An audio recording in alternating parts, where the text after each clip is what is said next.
గట్లయితే రేపు ఒకసారి రా బిడ్డ, ఇంటికాడ అయ్యతో ముచ్చటిద్దాం. సరే వస్తాలే. సరే నాయనా, ఉంటా బిడ్డ. ఓకే అమ్మా.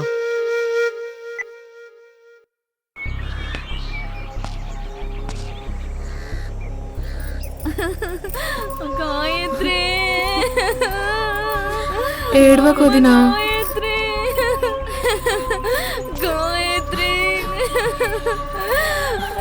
బాధపడకక్క, ఎట్లయినా గాయత్రి తీసుకొస్తాలే, ఏడవకు. గాయత్రి కనిపించట్లేదు.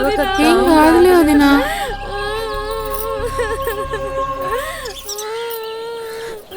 గాయత్రి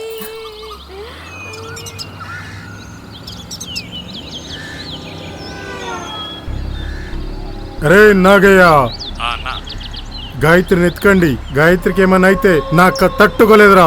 చుట్టుపక్కల ఏ నా కొడుకులపై అనుమానం వచ్చినా ఎవరిని వదలొద్దు. ఊర్లో ఎవరిపై అనుమానం వచ్చినా